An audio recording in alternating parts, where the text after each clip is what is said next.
Okay, now let's go ahead and take a look at a couple of hooks that we can run when a user logs in or logs out. I'm going to switch back to the original user here. And then I'm going to jump back to our module directory. And in the steps folder, let's open up step 4, which is called log in, log out.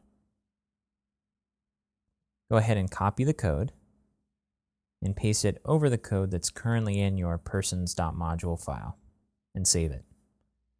At the bottom, we've added two functions, person user login and person user logout. These are pretty straightforward. This is an implementation of hook user login, and it contains two variables. The first parameter that it's passed is the edit variable, and this contains all of the data that was submitted in the user submission form. So when they logged in, the data that they inputted for the username and password and any other data will get stored here, and we can manipulate it if we need to.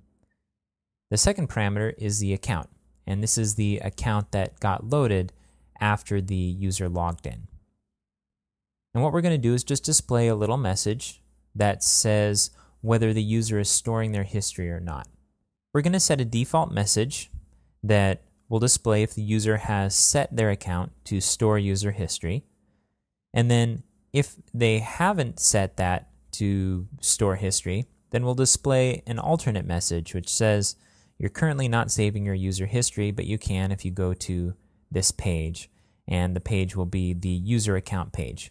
And we're just using a placeholder inside of a T function in order to replace out this link with an actual link.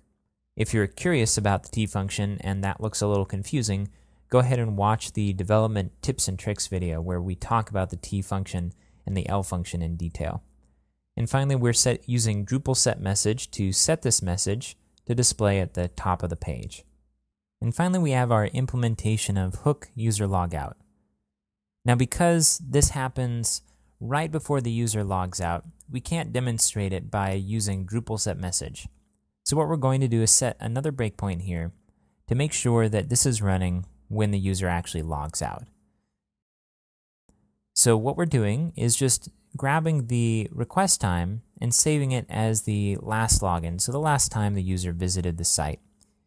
And then we're going to save that using user save, which we did in a previous example. Okay, let's jump back to the browser and let's log out. Let's start a debugging session first and then log out. Okay, you saw my editor icon bounce. That means that we're stopped here, and that means that person's user logout is running. Okay, that's good. Now let's go ahead and end this debugging session, and then we'll jump back to the browser and we'll log in and demonstrate our login hook. Okay, we see up here our text displays your search history is currently being saved and displayed on your user page. So, pretty straightforward hooks. Let's go ahead and move on to the next example.